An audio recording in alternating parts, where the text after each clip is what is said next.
Welcome to another episode of You Don't Know Jack with Lydia and Matt. How's it going? Another day in paradise, Lydia. This week, weather-wise, has been absolutely gorgeous. Yesterday was in the mid 60s. Yeah, it hasn't been garden. subarctic.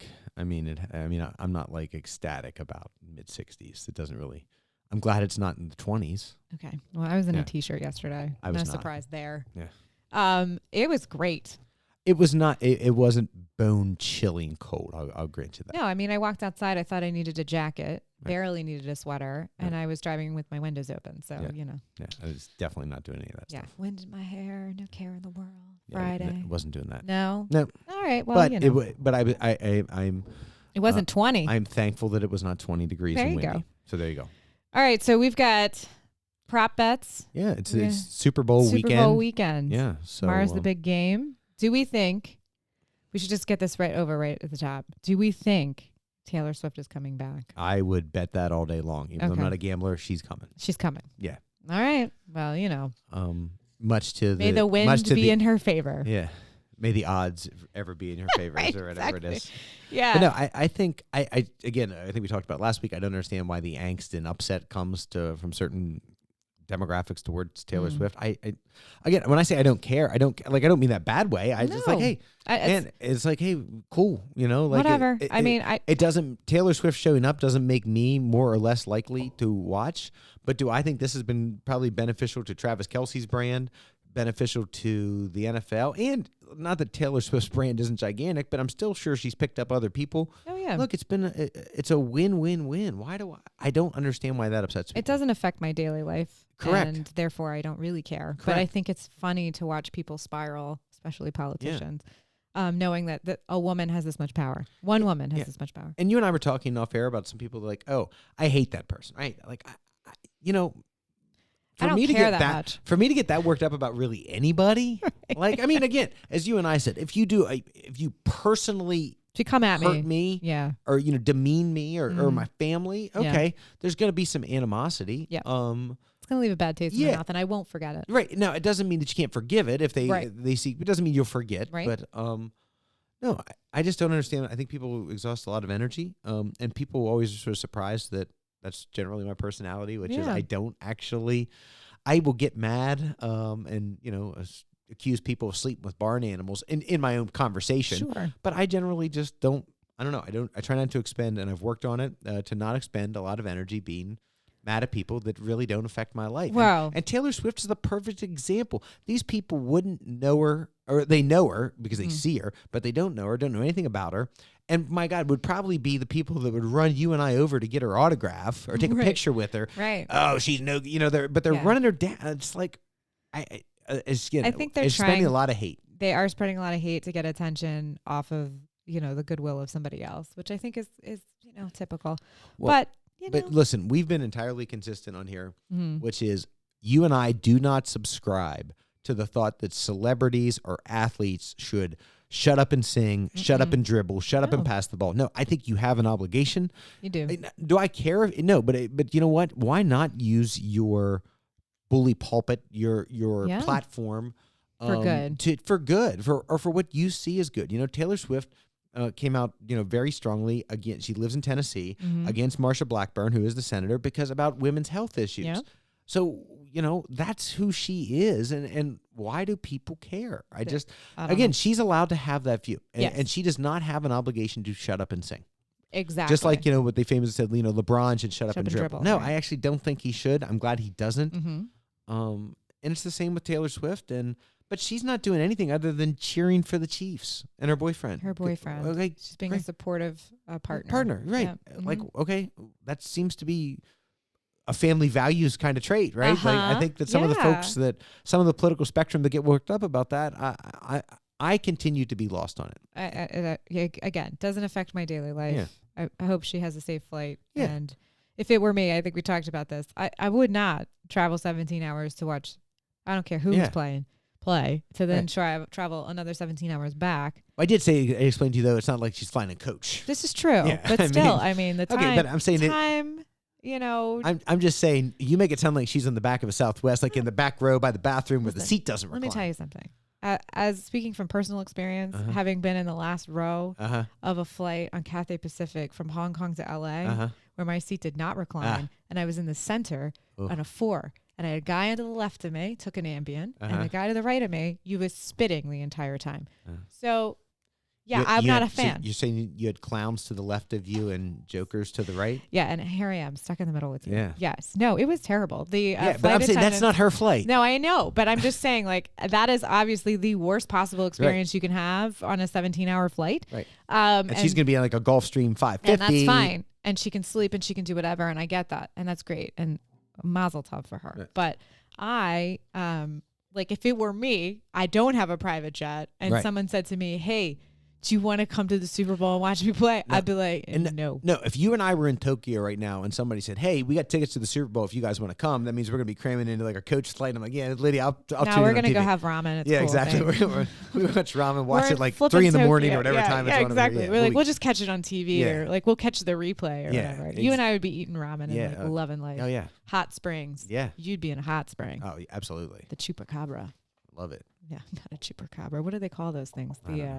I don't know. They're cool. I'd be in them. You'd be in it. Yeah. All right. Well, let's. So let's conduct the game. The game. So I think last I saw, the 49ers are somewhere between 2 to 2.5 point I think they're favorite. 2.5. Yeah. Okay, yeah, and it's moved around. I think it has been as low as 1 up to 2.5. So, all right. So, you want to go first? You want me to go first? Who do you think's gonna win? I think the Chiefs are gonna win. I think the Chiefs are gonna win too. Yeah. I just I have that feeling. I'm going to pick the Chiefs to win that game. Yeah, that's just my... I just think they're going to win. I don't know why. I just, I thought that Baltimore was going to come through. They didn't. I think Purdy doesn't really turn on the burners until the second half, but the Chiefs can do a lot of damage in the first half. Yeah, I think the Chiefs' defense, especially against passing, is going to give Purdy a problem. Yep. I think the rush will be a problem for him. I think the 49ers' defense will be pretty strong. Yeah.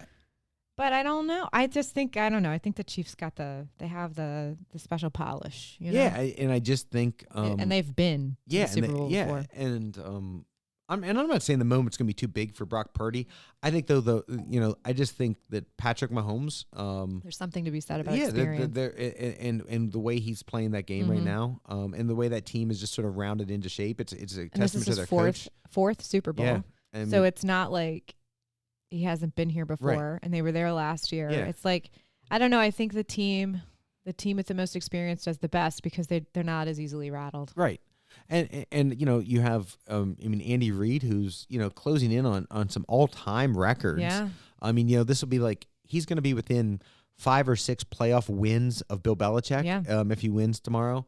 And so no, I think he's I just don't know. My instincts tell me the Chiefs. All right. Well, let's start at the very beginning. There's some prop bets. Okay. So some of the fun prop bets, for those of you who don't know, all the weird stuff that you can bet on in the Super Bowl. Yeah. We have our favorites. We did not. The list is 25, and some like we just don't care enough about that. We don't care about how many total quarterback sacks. Nobody cares about that. We care about things like the length of the national anthem in seconds. And last year was what's his face, Chris Stapleton. And I was sure it would be over because but he did the under.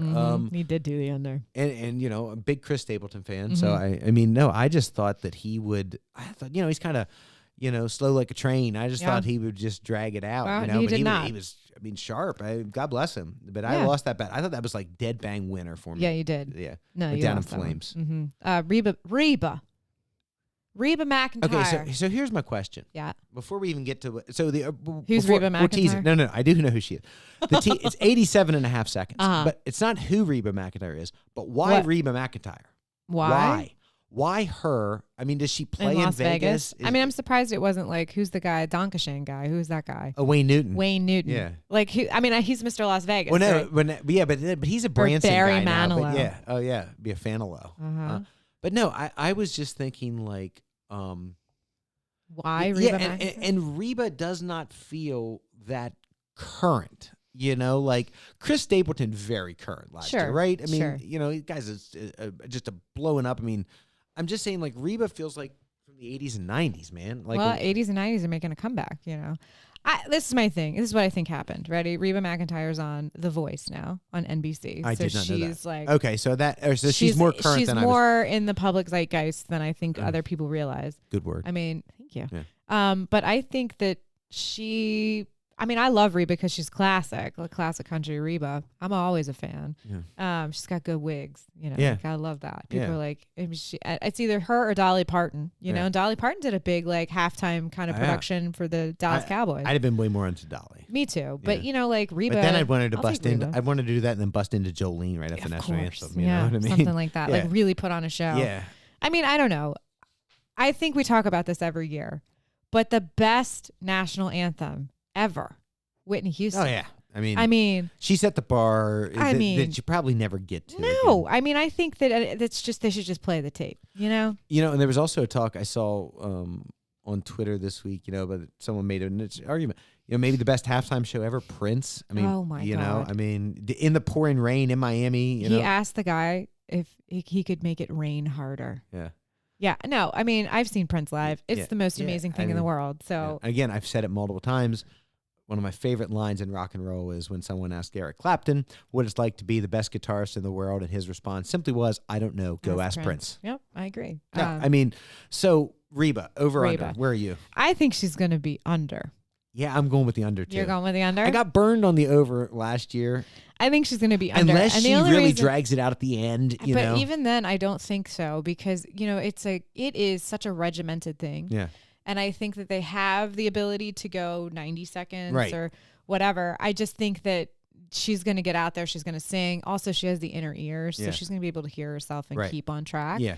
And I think it'll be, under 87.5 for sure. Yeah. I just think...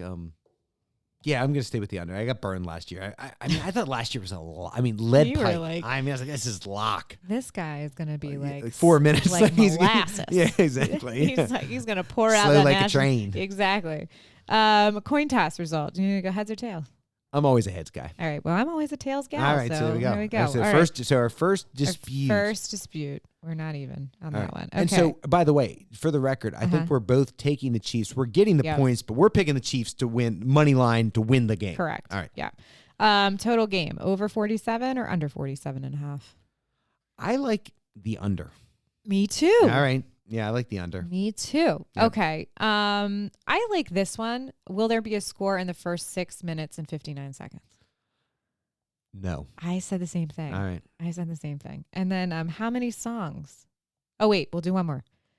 Color of the Gatorade. I think this is an easy one. Red. I do too. Both teams are red, man. There's a lot of red Gatorade there. I just think red. Yeah. Now, that one's really tough because your choice is essentially clear/orange being the primo versus the any other color. Right. But we're going to double down. We're not only red. saying other color. We're saying red. We're saying red. Yeah, because both teams are red. Right. Makes sense. So, I mean, we still sort of win if it's blue or purple. Because it's any other color. But you and I are really We're going to be specific, and we're going to say red. Like, it's like a booster to our bet. I agree. Okay. I agree. Yeah. I think it just makes us even more special if we get it right. How many songs do you think Usher will do in his medley? I got burned last year. I thought so. I'm gonna go with 10. You're gonna go with 10? Yeah. I'm gonna go with 8. All right. I feel like 8's a solid number. But wasn't Rihanna 11 last year? She did 12. Yeah, I got just burned last year. I'm like, there's no way, because it's just a different portion of a song.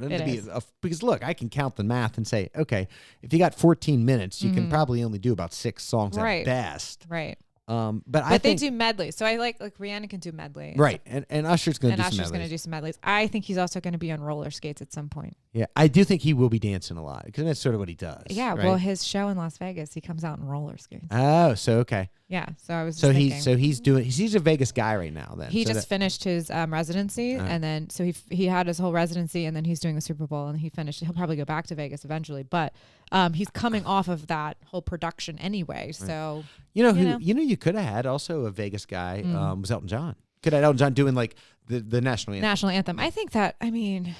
But I guess maybe he's too British. Well. Maybe, that's a good point, actually. Yeah. I mean, I do love Elton John. I feel like that was just a riff on Blazing Saddles. Mm-hmm. Ooh, I got a good one. Elton John, too British. He's too British. Yeah. Yeah. Who would I want to do the national anthem? I don't know. Yeah, I'm sitting there thinking, like, who do I really want to cheer? I mean, like, look, but he's done the halftime show, so I'm not sure you could get him to the national anthem. I mean, give me the boss, you know. I mean, yeah. I mean that gravelly. Yeah, who says American, more America, you know, than the boss? New Jersey with I mean, I would always be there for Bruce Springsteen. Yeah. Clearly, I align with him politically. I like his worldviews. Sure. I'm trying to think who else is like a great American. I mean, I love Neil Diamond would be great, but you know, he's not well. So, Barbara Streisand. Again, don't see her at a sporting event. Like I was thinking, like, but like I'm thinking like who, because like the iconic like R&B kind of soul blues singer still out there doing it. I mean, hey, listen, man, I tell you a nice setup for Anita Baker. I'll give you a nice setup for me right now. Given what's coming in May, June, and July. Yeah. I mean, give me John Mayer and Bob Weir singing it, you know, like, now, by the way, if they're singing it, I'm taking the over. Yes, okay. Because like, it'll take them like 4 or 5 minutes to like get that out. To noodle it. Yeah. I mean, those guys will be like. Well, Bobby Weir's on the sidelines for the Niners I saw game. that, man. Yeah. He's down for his team. Good for him. Yeah. And I don't know. I mean, I feel like. For those of you, if you don't know, and I'm going to give you some knowledge, it's really going to offend me if you didn't know. You know, Bob Weir, the iconic, still the main iconic member left of the Dead. I mean, obviously, no disrespect. Phil's not been playing with him anymore. That's true. Mickey. I mean, Kreitzman sort of got ousted. We're not exactly sure what happened there. I think he just wanted to be done. Nah, he didn't sort of take it that way. But no. And obviously, Dead and Company are going to do almost a residency at the Sphere. You know, even though last year was the last tour, they're never really gone. They're never really done. You know? I mean, I don't believe them. It's like Fish. I think I will say this. Because Fish went on a break, my classmates and I went to college. You know what I mean? Yeah. I said, thank God that Fish did not tour because that allowed us to focus up for 4 years. Yeah. To get but a degree. I mean, like, yeah. No, it's like, you know, the Deads, they're just never really going to be gone. And that's a very good thing for America. Yeah, I think so. At least in my worldview. That's a very good thing for America. Absolutely. You know? I don't know. I mean, I like Anita. You're talking like soul singers that are still around. I mean, someone, you know. Like Anita Baker's good. She's like, Lionel Richie might be really good. Ooh, I like that. Yeah. He'd be singing all night long. Exactly. And Easy Like Sunday Morning because Superbowl's on Sunday. Yeah, exactly. I just think that, you know, Lionel like Richie's he could come out to singing it. Yes. To them playing Easy Like Sunday Morning. And then he comes in and sings the national anthem. But as he walks out. You know? The singer of Easy Like Sunday Morning. Yeah. Lionel Richie might be good. And then, you know, I don't know. It's hard because you're looking for. It's a very, you know, and as they'll tell you, is a very tough song to sing. A lot of those folks will tell you it's very tough. Especially the ones that sing it essentially a cappella. Yes. You know what I mean? That's very hard to do. Super, super hard. You know, I mean, you know, I've liked it before when they've done it just electric, but that's just me. Yeah. I mean, Chris Stapleton did it with the guitar, but he was he was singing. Yeah. But I've liked it, you know, where you've seen guys just literally play the guitar. I know that some folks that probably irks, but, you know, hey, to each their own. But I mean, again, I think it would have been perfect, man. Bobby Weir, you know, just next year, you know. NFL, if you're listening, actually Jay-Z is in charge of all that stuff. So, you know, Reba, good for you. I'm excited. Yeah, I mean, and listen, they're trying to cover all their bases, and I get it. You know, you got it's the whole swath. You got Usher trying to get to the younger crowd. The younger crowd. It's but you and still, I know, but he's still. What are you talking about? The younger crowd. You and I, though, we're young. Well, we are, but we are at the height of the buying potential. This is right? true. We are the target. Yep. Okay, you know, the 35 to 55 is the folks. We're the ones with the money, the buying power. Yeah. You know, that which we have the power. That which the I always joke with one of my buddies who just turned 65 as a baby boomer. I said, you know, generation after generation, we built this country, and you people are tearing it down in one fell swoop. One fell swoop. Yeah, but I'm just kidding to all my boomers, or am I? Right. But no, I mean, but we're the target audience. Yeah. The heart of the target audience. For sure. So no, they're but. Yeah, I mean again, the 90s when you had the California rappers, the West Coast rap guys. I mean, I'm sorry, it was all targeted so at good. us. It was right at us. So good. Yeah. And then you've got Usher this year, and I was like, this is amazing. This is so good. Yeah, I think it's going to be fun. Where are you watching the Super Bowl? House. Cool. Bunker mentality. I'll be in Naples. Nice. Well, that's tough. I don't know where we're watching it. Does it really matter? You're in Naples. I'm in Naples. Naples, Florida. I'm not going. Yes, I have had to say that a couple of times. I'm going to Naples. Florida, not Italy, but Florida. We have two dear friends. Not Napolitano. No, not Napolitano, but Naples. Down in Ron DeSantis's Panacea. Ugh. You're a little early though. Spring training's not getting going. I know. But yeah, we're it's the week that we're going for a week. Tim and I are going. We have two dear friends that have a house in Naples. We're going to see them. I'm going to see my godfather, Francis Knapfel. Yeah. Godfather. My godfather, who is a retired PI. And Tim didn't have a last name for a very long time because, Yeah. I just wanted to see how it goes, but. So, I mean, Godfather's is an honorary title, and he takes it very seriously. Yeah. It's a sign of respect. Absolutely. Yeah. I've godfathered to my godfather used to work Vice in Baltimore City. Yeah. I mean, I think I got like 4 or 5, 6, I mean, I'm not Don Corleone yet, but I got a fair number, not some adult. You got a fair amount of godchildren? Yeah, it's a sign of respect. Yeah, I have 2 godchildren. Yeah. And then I have like legal. My best friend was like, "We're at the lawyer's office. We need you to," and I'm like, "Please don't do anything crazy." But yes, she was like, "If you think I can do it, then yes." But a lot of people in our community just refer to him as Godfather. It's just a sign of respect. Really? Yeah. Take the gun, leave the cannoli. Yeah. Or leave the gun, take the cannoli. Yeah. Oh my God. Hi, Carlo. I don't Fat know. Clemenza in the back. I don't know if you know this. It was on. I watched it again. It was on. I was flipping around like. Listen, if it's on, you got to watch it. It was Wednesday night. I was at a girls' basketball game. I get home at like 8:15. Just trying to fix something AMC quick. Or something? Yeah, I was just trying to fix something quick to eat. And what's on? Godfather. So of course I'm all in. Yeah. And then they backed it up with Godfather 2. I fell asleep with it on. So I don't know if you know this. There's a woman in Cumberland who works for Paramount. And she was in charge of restoring Godfather 1 and 2 with, as she likes to call him, Francis Ford Coppola, for those who don't know. She was in conference with him throughout the pandemic. They had the same screen. She's like, yes, Frank and I have the same screen so we can look at the same things and blah, blah, blah, and restoring it. So she was in the process. She does film restoration for Paramount. Nice. She lives in Cumberland. Anyway, Frostburg Palace Theater did a Godfather 1 and 2, a Friday night and a Saturday. It was the best thing because I had never seen The Godfather in the movie theater. Right, neither have I. I still haven't. And I called my father and I said, "Hey, you want to go see The Godfather in the movie theater?" And he's like, I saw when it came out. So in 72, I was there. Dad, I wasn't. He's like, "Wait, you have never seen it?" And I said, I wasn't born yet. Yeah, so like, how could I have seen it? 72 and 74. Yeah. So I was like, Dad, I wasn't around. Have you noticed if you're flipping around for those we're on the Godfather Jag, if you see Godfather 3, it doesn't really call it Godfather 3. It calls it like the Coda. The Coda. Yeah. It's not good. No, it's not. Well, it's not good when measured against 1 and 2. 1 and 2. That's the And problem. 2 won the Oscar. So right. It would.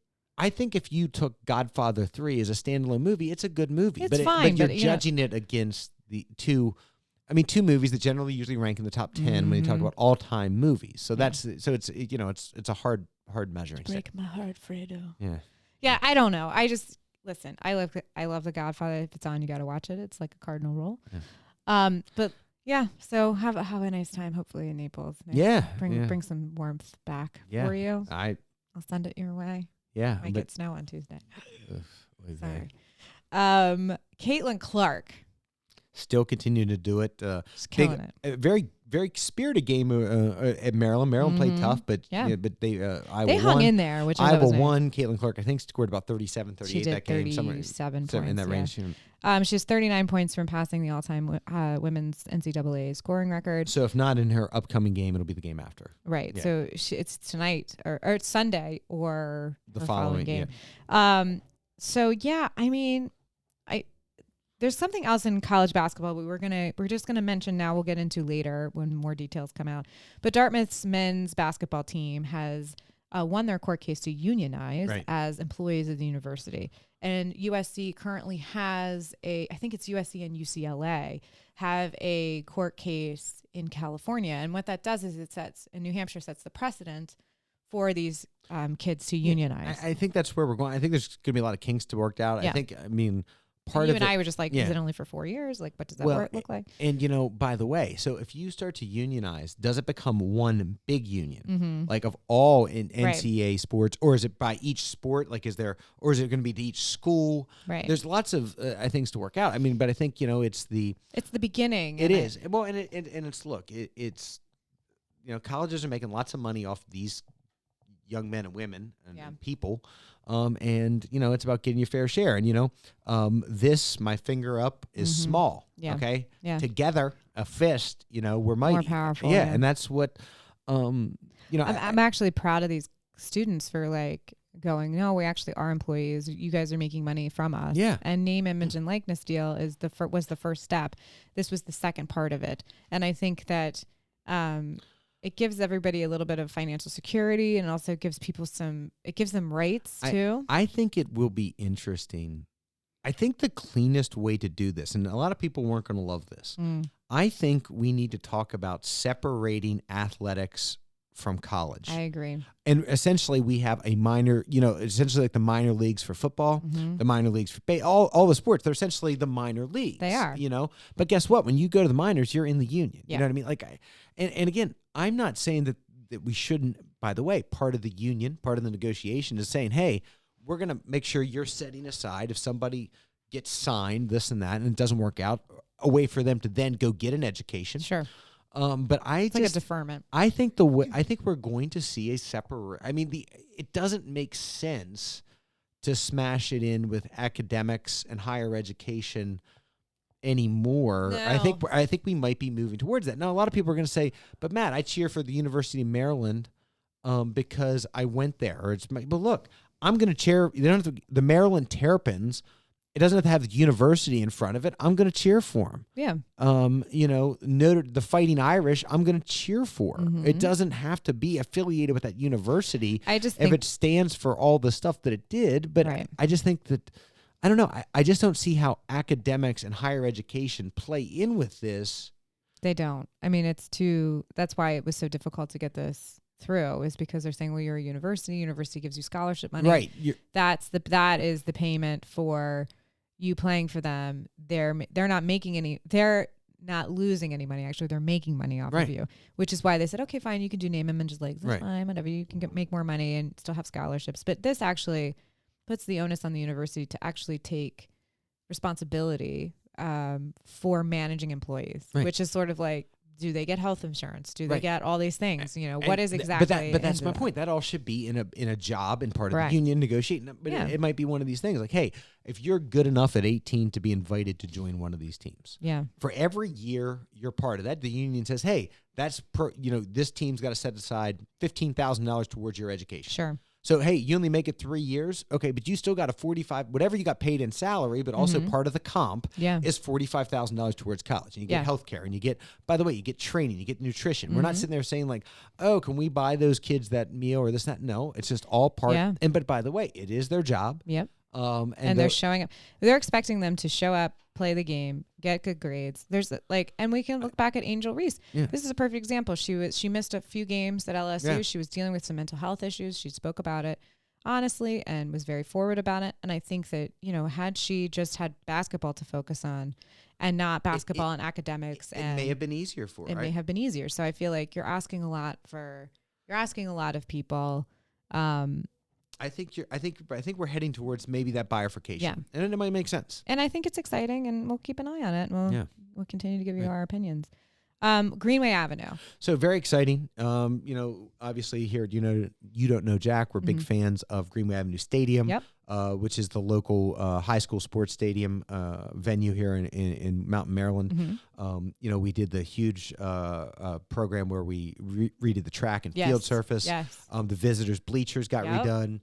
New sound system got redone. Making it happen over there. We have been, and so as we speak, well, I'm not sure they're working the weekend. The new lighting system's going to come in. By the way, some of the lighting system at Greenway, especially on the visitor side, dated back to like the *60s. Really? So it's going to be energy efficient, very high tech, and it's not going to give a lot of ambient light, but the field's going to look like pollution. Yeah, light pollution. Thank you. It's going to look like daytime on the field. So it's Musco lighting is the kind of the brand of choice. You see this a lot of big stadiums. Okay. Frostburg State, their university has Musco lighting when they redid theirs. Nice. So it is the project is currently going. things that I'm thankful for about the good weather. We were able to make a lot of headway this past week. Yeah. And, you know, we're doing it at a time. The Board of Education, obviously, I'm on the committee that raises money, and we raise this through raising and grants and funding sources. So it didn't take taxpayer money. Good. What I mean, it always takes taxpayer money, but yes, it did but not it was direct subsidized. It's right. Yeah. It's not Allegheny Countyans. Right. But no, it's very exciting. And the weather has allowed them to make this work, and we're doing it. It's a perfect time of year to do it because you're not interfering with the spring track seasons or the fall, be it football or soccer, and even in the summer, you know, we get the band competitions and stuff. So we're really kind of at the sweet spot. You are at the sweet spot, and the weather's also, cooperated. You can test the lights earlier in the day. Yeah. Because it's dark. Yes. And so, you know, if you see, like, why in the heck are the lights on at the stadium? And why does it look different if you're driving around here in Mount Maryland? If you see them on next week, it's because we're making that progress. So just you know. It's been great by the entire committee. And, you know, I get emails about it every day. And, you know, I said somewhere I'm sure our dear friend Mark Mangus has got that big smile of his. He's watching over the whole thing. Looking down. Maybe he's helping with the weather. Yeah, but Mark would probably say he could, you know. Yeah, of course. He's probably got the place wired after a couple of months. But no, so I was I'm very excited about that for Greenway Avenue. And on another local sports note, I will say Fort Hill, still current Fort Hill Sentinel Carter Hess, who's going to be going to Fordham, got selected to play in the Big 33 game. Nice. That's where there's 33 best players from Maryland and Pennsylvania play a football game against each other. They played in the summer. Nice. So it's quite an honor for a local guy. We've had local guys play before. You know, Ty Johnson played. Danny King played recently at Fort Hill. I can certainly remember at Allegheny when Randy Wooford played. Shannon Stevens played. So, you know, it's quite an honor. And so I did also want to give a shout out to Fort Hill Sentinel Carter Hess for getting selected to that. Well, it's congratulations. very exciting. That is very exciting. Yeah. I mean, that's pretty much the sports. Yeah. Yeah. We've got it. Kind of covered. So we've had some, we'll just take a short detour as we do occasionally because we can into the political realm in Maryland. I think the most interesting news in the state of Maryland is former 2-term governor Larry Hogan did a last-minute filing and is going to be running for the U.S. Senate, where he will face Ben Cardin's old seat. Yeah, Ben Cardin, who's retiring. I think Ben Cardin has been the senator's my entire life. No. He was in the House. Remember, it was Mikulski and Sarbanes for a long time. Oh, that's right. And then he took Sarbanes' seat. Okay. Because I was in Frederick, and that's when I first met Ben Cardin when I did a Young Democrats event for Senator Cardin, and I just remember. I mean, he's been around my whole life. Because he was in the House for a long time, and then before that, he was in the Maryland House of Delegates. I believe he was Speaker of the House. Yeah.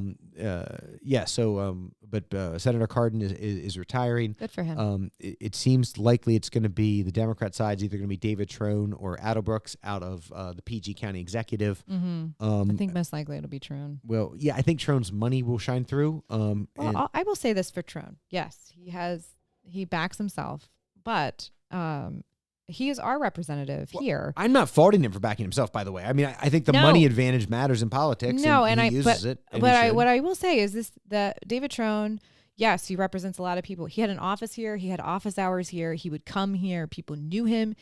In this county, I've seen Congressman Trone at least 3 or 4 times up here. You have to be seen to be believed.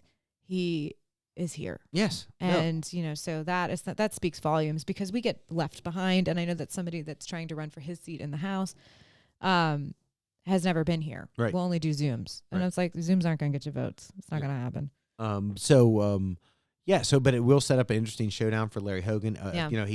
He left office in Maryland with popularities in the high 60s to 70s.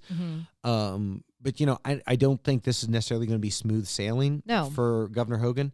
A couple of things that we were talking about that I think is going to work against him, even though Larry Hogan has been very clear of his dislike of Donald Trump. He's still going to be running in a presidential election year for the first time. Hogan has won, but he's won in off elections, in the years when the president's not on the ballot. When a president's on the ballot, it always pumps up voting percentage. The presumptive Republican nominee, if not in prison, will likely be Donald Trump, and he is exceedingly disliked in the state of Maryland. So you will have more, not just your core base voters. You have that broader, network that comes out in presidential years. Yeah. You got to think, even though Hogan's position, they're going to see an R by his name that could break against him. Well, I also feel like Larry Hogan is one of these guys that, like, instead of voting, he's like, I voted for Lincoln or something. I voted for Ronald Reagan, and I wrote my dad's name, and both guys were and it's like, just keep that to yourself. I just don't think that I think that you had a historic 2-term as a Republican governor who really had no power because the House and Senate really governed you. Yeah.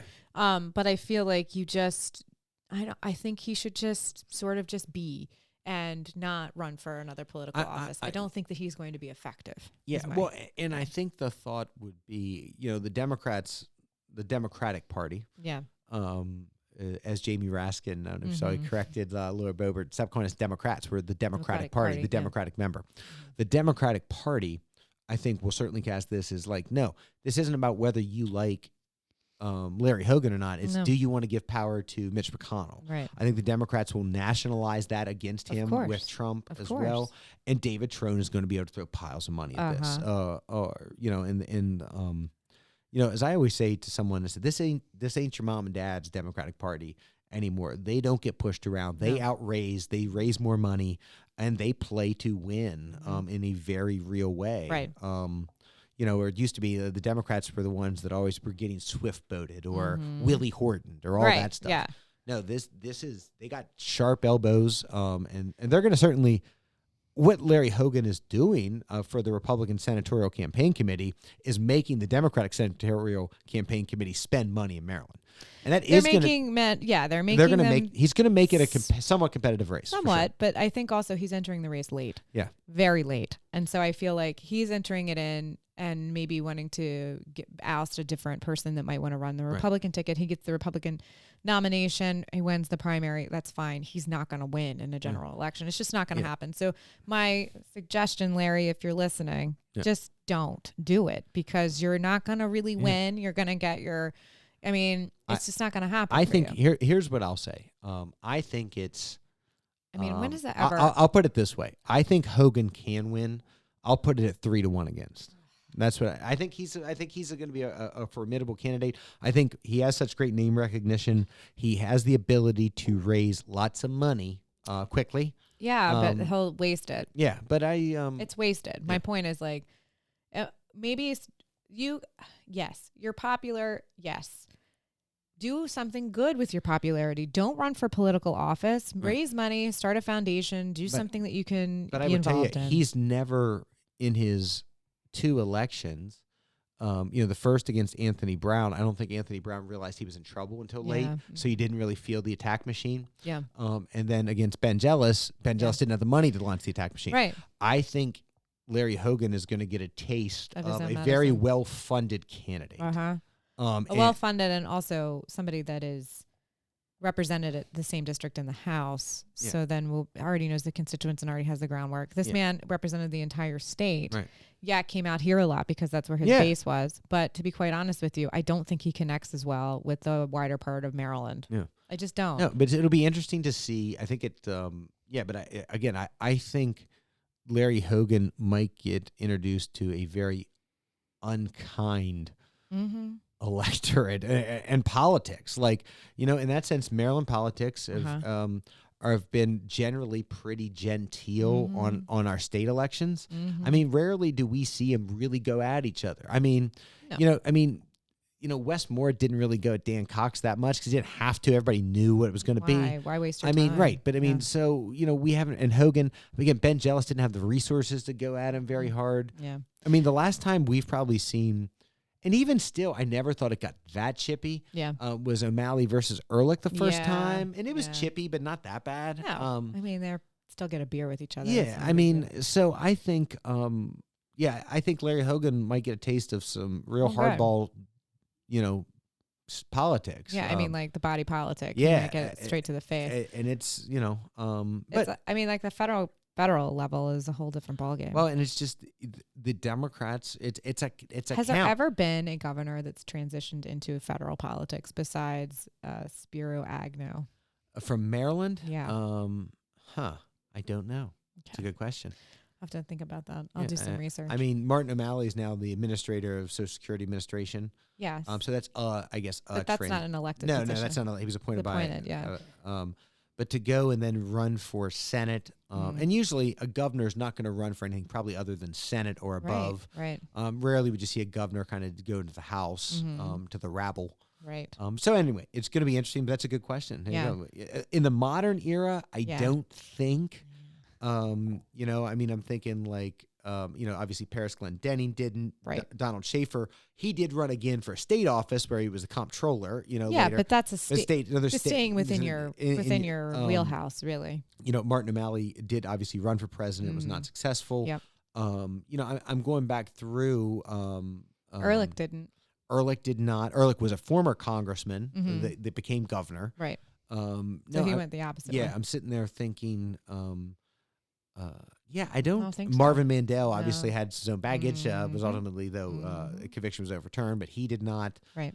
I mean, I don't think. I don't think so. Yeah. I mean, my thing is, like, if you had 2 successful terms, Larry, just start a foundation or be a consultant or do something that's positive for the state of Maryland, moving the needle forward in a way that is not negative. Yeah. And I think that you're going to get rolled, and that's okay. And maybe that's everybody needs that every once in a while to remain humble. Yeah, maybe. But I think he's 3-1. 3-1 against, but I think I think he's got a puncher's chance. All right.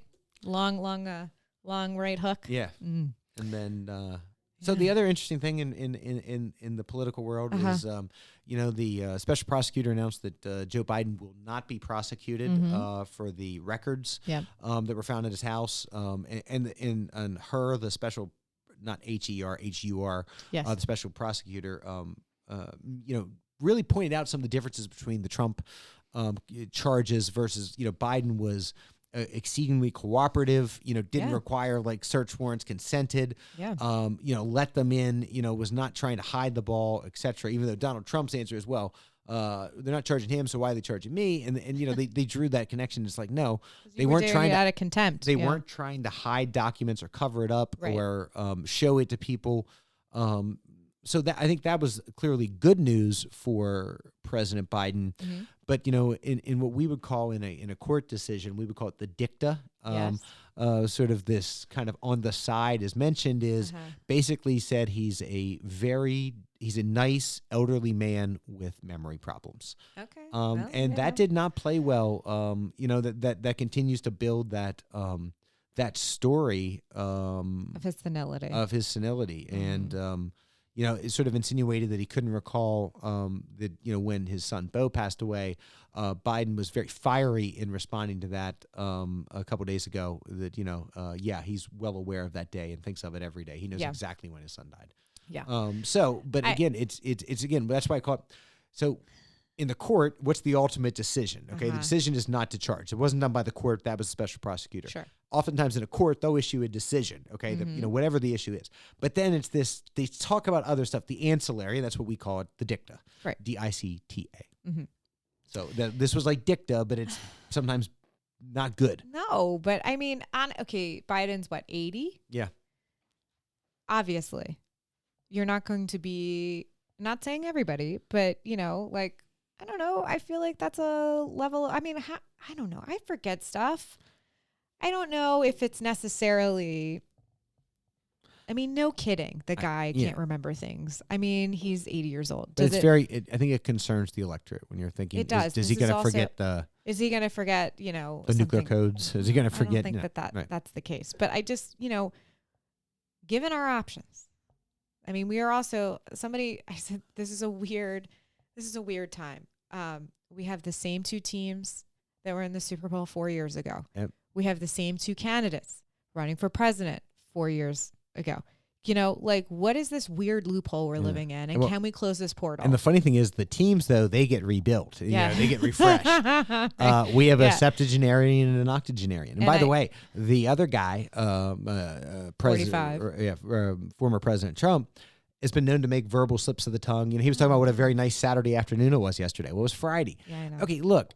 if you're running for president, every day is probably like Groundhog Day, so you probably don't really know what day it is. Right. But again, so you can point to those kind of things for anybody, probably at your age and my age, which is very late 30s, right? Still late 30s? I'm 39. Yeah, and to mid 40s.